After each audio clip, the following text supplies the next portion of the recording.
Este é o programa Nisto Cremos as Grandes Verdades da Bíblia. Hoje é o estudo número 14, a unidade no corpo de Cristo. Existe alguma coisa que não ama uma parede? É assim que Robert Frost começa o seu famoso poema Parede Reparada. É um poema maravilhoso, cheio de humor e também um pouco de tristeza, penso eu. O poema fala de dois vizinhos que, no começo de cada primavera, se encontravam no local do muro que limitava os seus terrenos com o propósito de restaurar o muro. Eram buracos e rachaduras causados por pedras que rolavam da montanha ou por caçadores participantes de jogos de tiro ao alvo que deixavam o muro completamente desfigurado. Segundo o poema, os dois vizinhos têm feito isto por vários anos, o que leva o leitor a naturalmente indagar: por que é que os dois homens continuam levantando este muro de separação todos os anos? Aparentemente, eles não têm mais bois e vacas que podem invadir o território um do outro. Então, por que a parede continua sendo reparada ano após ano? Por acaso já não ficou claro que não existe mais a necessidade de construí-la? No entanto, a parede, o muro, ainda seguia sendo reparado ano a ano. Por quê? A verdade é a seguinte: é da natureza humana construir muros de separação, não é verdade? Na vizinhança construímos nossas casas e ficamos do lado de dentro, raramente saindo para conhecer os nossos vizinhos. Digo, realmente conhecê-los. Existem os muros que há mais de um século após a abolição da escravatura seguem separando negros e brancos. Existem muros que dividem os sexos, o homem da mulher, muros de status social que separam ricos e pobres. É por isso que o nosso estudo de hoje é tão importante. Hoje vamos estudar sobre unidade, a unidade no corpo de Cristo. Vamos ver então juntos tudo o que a Bíblia ensina a respeito desse assunto tão importante. Me acompanhe na explanação de hoje.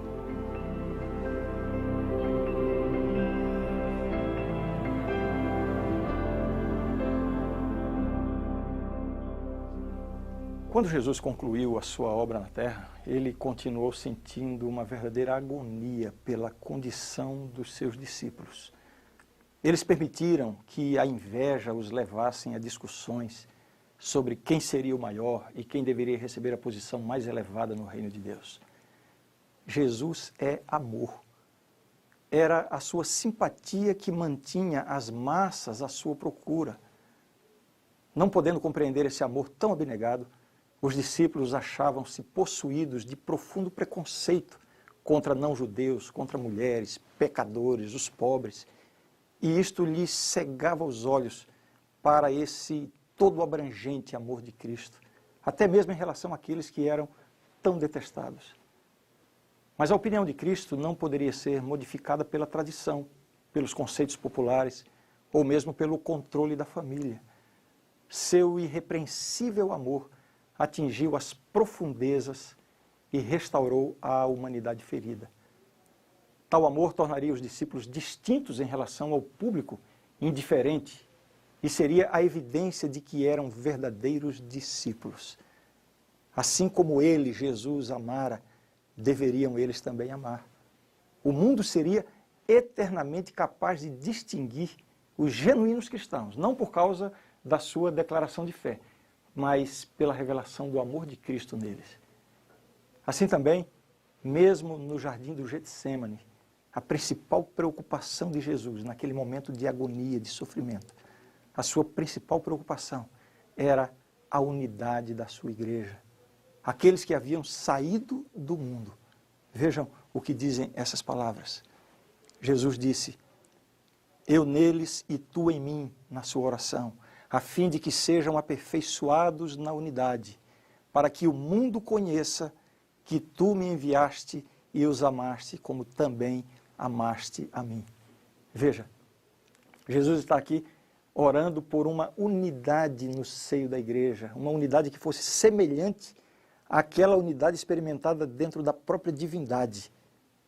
Essa unidade é o mais poderoso testemunho que a igreja pode oferecer em favor do Evangelho. Vejam se não é isso que está aqui. Para que o mundo conheça que tu me enviaste. É esta unidade. É importante saber que o poder que impele a igreja para obter essa unidade pela qual Jesus orou é o poder do Espírito Santo. Assim diz a Bíblia. Efésios 4, versos 4 a 6. Há somente um corpo e um Espírito, como também fostes chamados numa só esperança da vossa vocação. Há um só Senhor, uma só fé, um só batismo, um só Deus e Pai de todos, o qual é sobre todos, age por meio de todos e está em todos. Ao chamar os membros de todas as nacionalidades e etnias, o Espírito Santo os batiza num único corpo, o corpo de Cristo, que é a igreja. À medida que eles crescem em Cristo, as diferenças culturais já não causam mais divisão. O Espírito Santo quebra as barreiras entre ricos e pobres, altos e baixos, homens e mulheres. Quando os cristãos compreendem que, à vista de Deus, todos são iguais, eles então mantêm essa estima uns pelos outros. O texto que lemos afirma que há uma só fé, um só batismo, e através da fé comum, uma só fé, fé pessoal no sacrifício expiatório de Cristo, que todos se tornam parte do corpo. Esta fé é também expressa no batismo único, que simboliza a morte e a ressurreição de Cristo.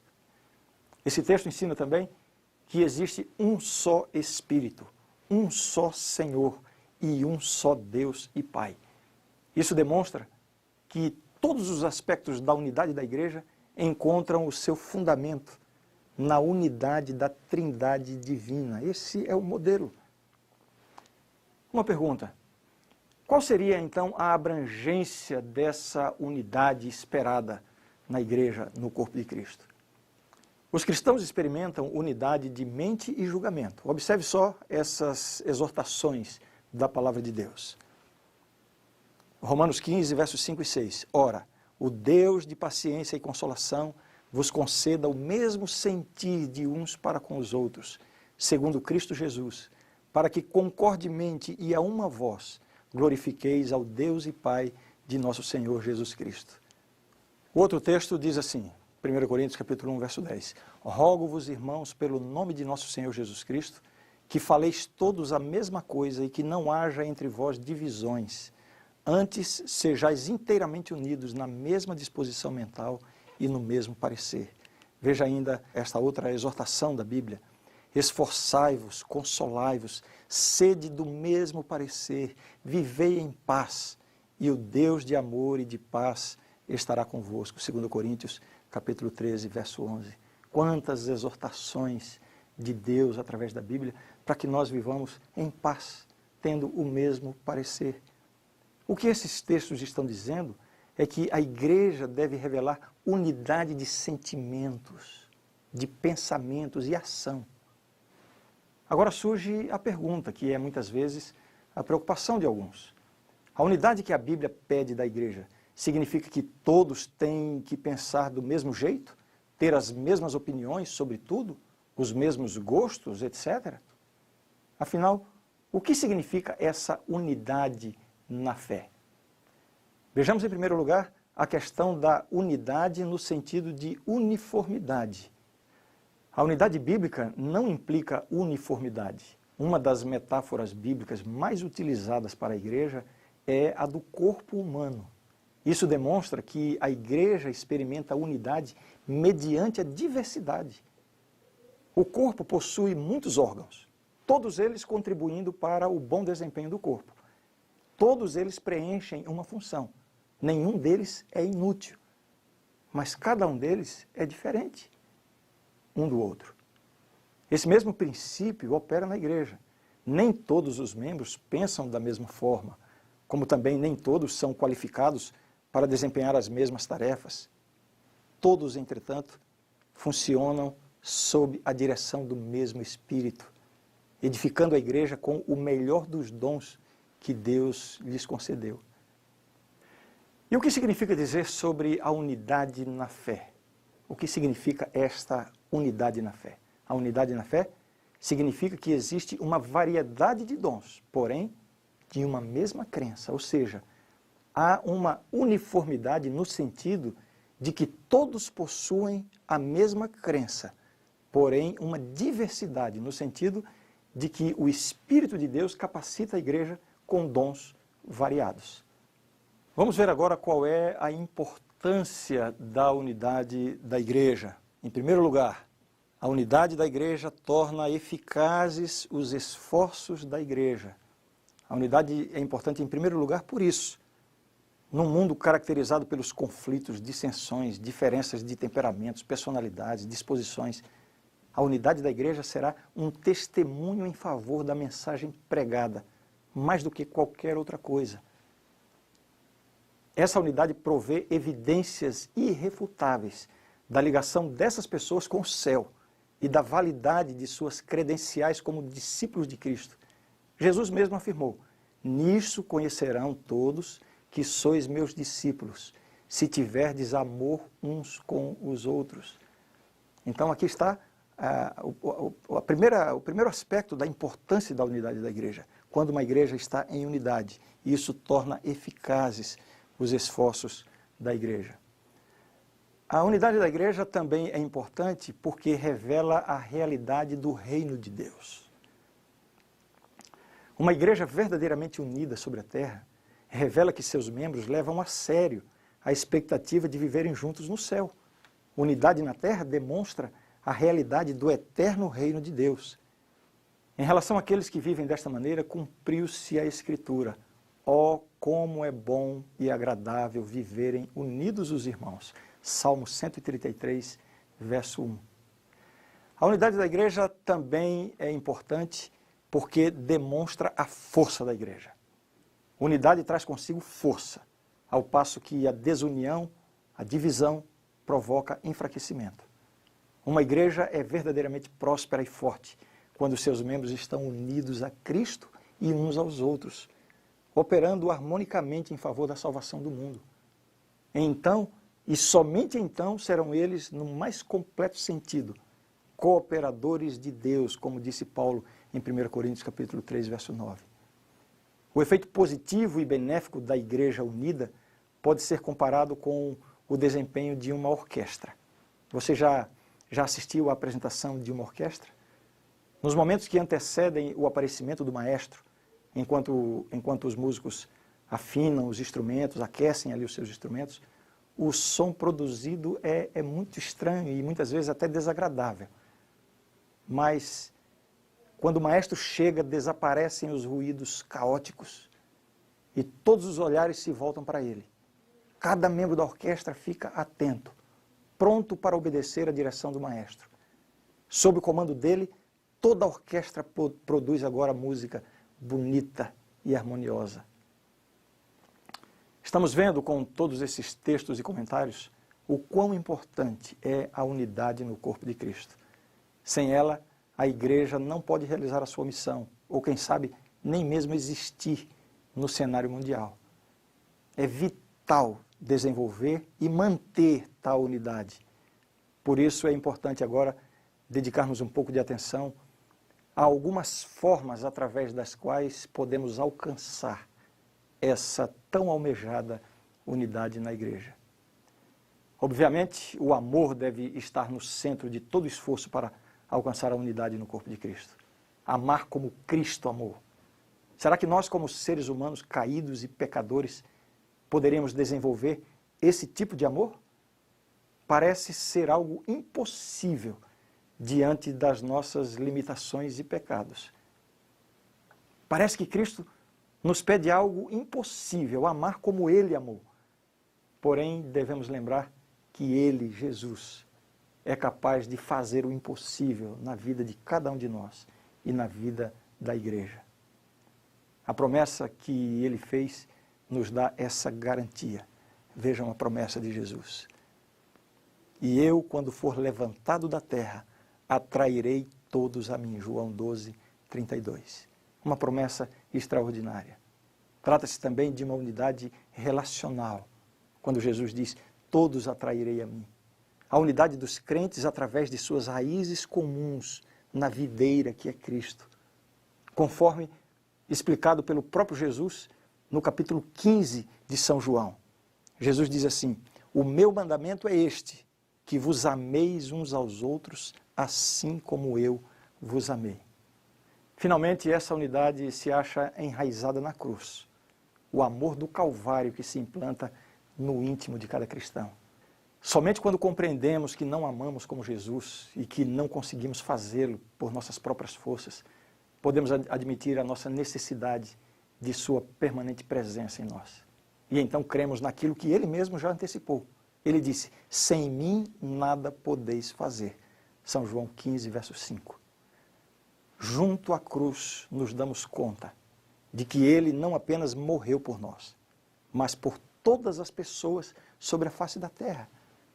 Isso significa que ele amou todas as pessoas, todas as nacionalidades, todas as etnias, cores, todas as classes sociais. Ele ama igualmente a todos, quaisquer que sejam as diferenças existentes entre essas pessoas. É por isso que a unidade encontra as suas raízes em Deus. A visão estreita do homem é que tende a separar as pessoas. A cruz enfrenta a cegueira humana e coloca sobre os seres humanos a etiqueta de preço de Deus. Mostra que ninguém é sem valor. Todos são desejados por Deus. Se Cristo assim ama a todos, nós também temos que amar as pessoas. Quais são os passos para experimentar esta unidade? Aqui vão algumas indicações. Primeiro passo para a unidade.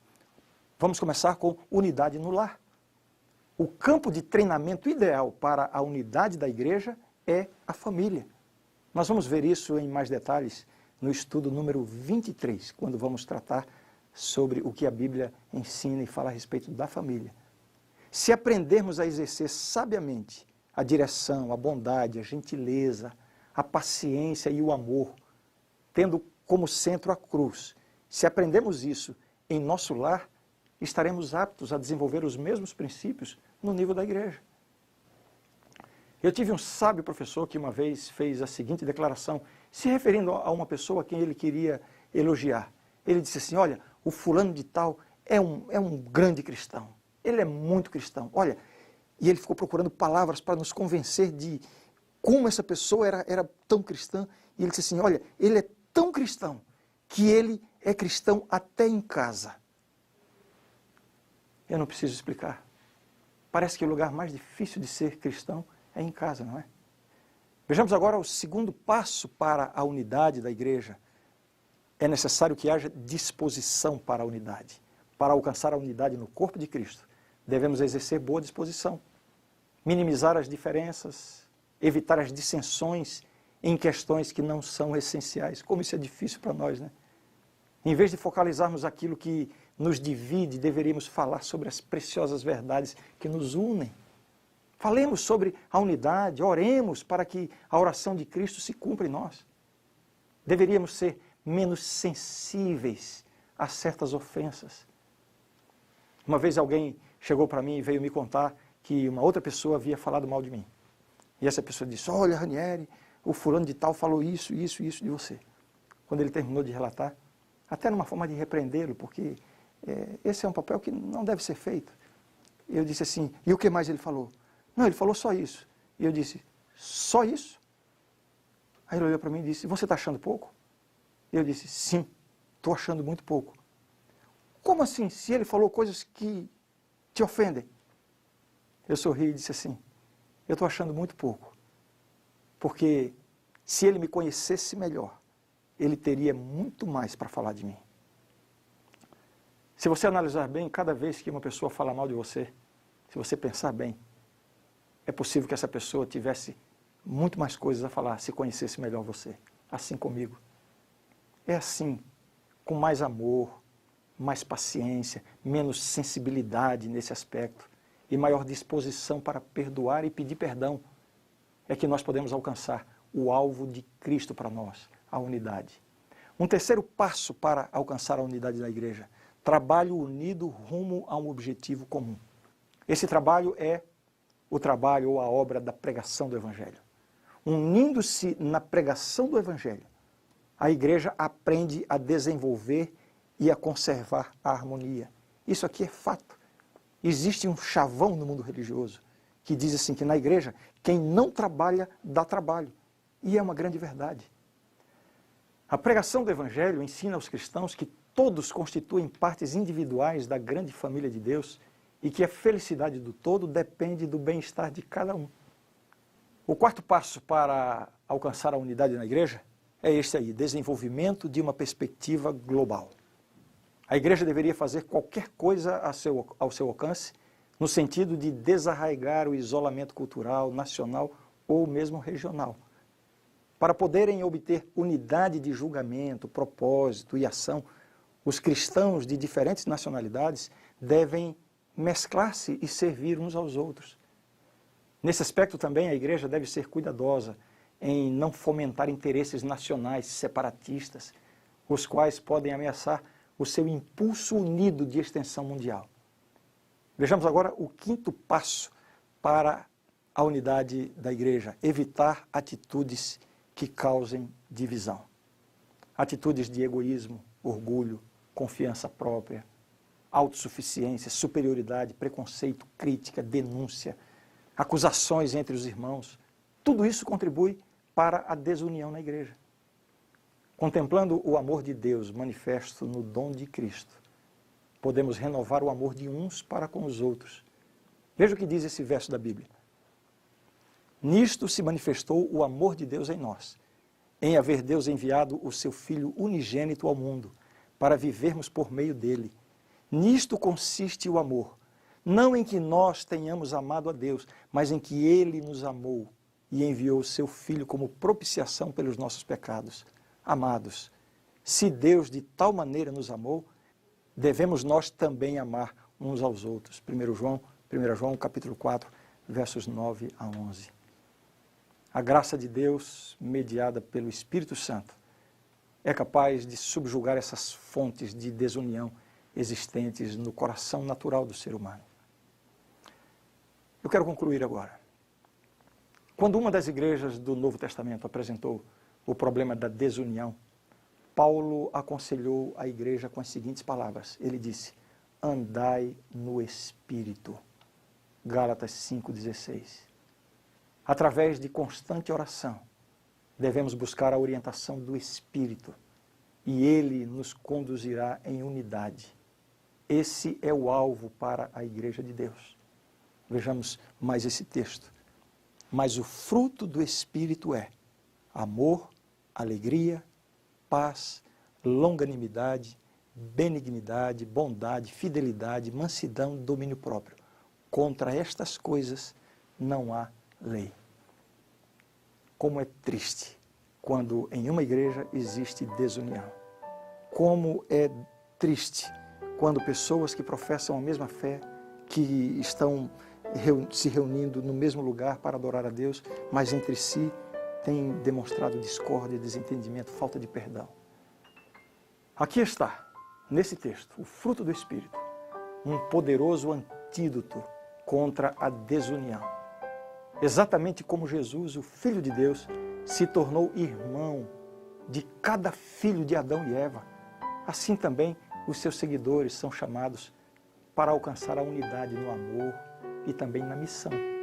Dessa maneira, a igreja cumprirá plenamente a sua missão, a missão redentora neste mundo.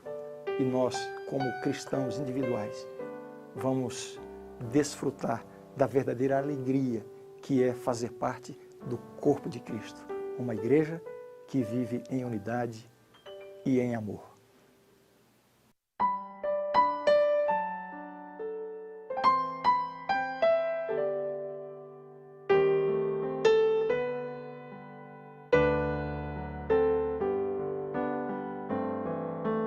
Bem junto a Cristo, eu quero estar. Bem junto à cruz, doce paz desfrutar. Sim, ao teu peito eu busco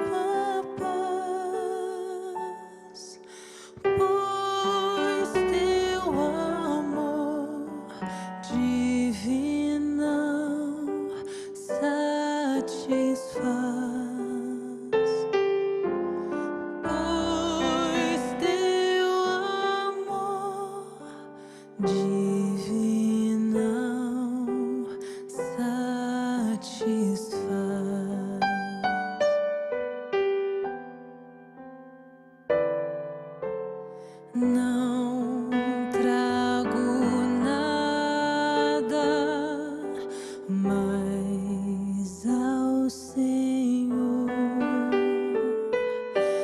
Só este meu coração pecador, mas te suplico em contrição,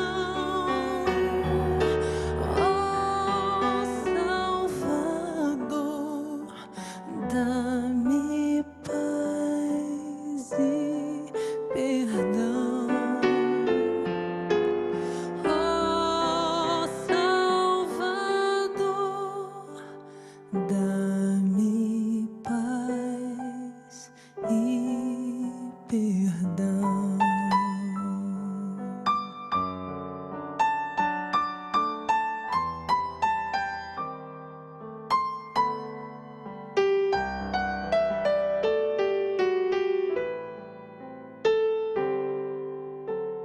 Sim, quero a Cristo, bem junto estar,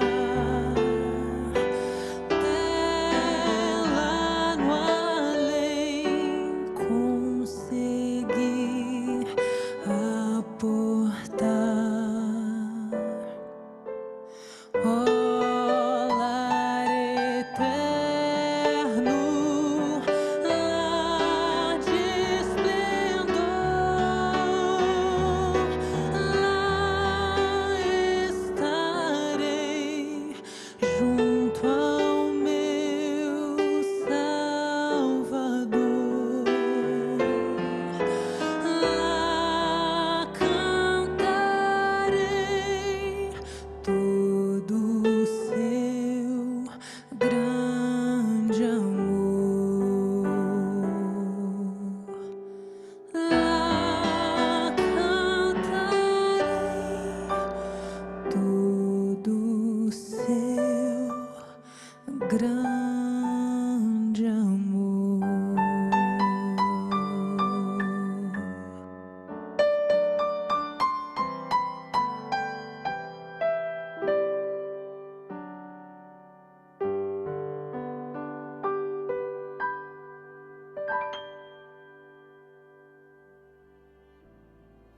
A grande verdade do estudo de hoje é esta: a igreja é um corpo com muitos membros, chamados de toda nação, tribo, língua e povo. Em Cristo somos uma nova criação. Distinções de raça, cultura e nacionalidade e diferenças entre altos e baixos, ricos e pobres, homens e mulheres, não devem ser motivo de dissensões entre nós.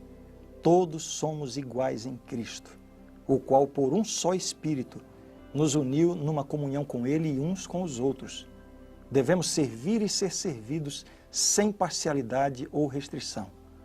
Mediante a revelação de Jesus Cristo nas Escrituras, partilhamos a mesma fé e esperança e estendemos um só testemunho para todos. Essa unidade encontra sua fonte na unidade do Deus triuno que nos adotou como seus filhos. Esta é a verdade e eu creio nisto. Na próxima lição, vamos estudar sobre o batismo. O que significa? Como deve ser praticado? Quem precisa ser batizado? Essas e muitas outras perguntas serão respondidas pela Bíblia. Encontro você no nosso próximo estudo.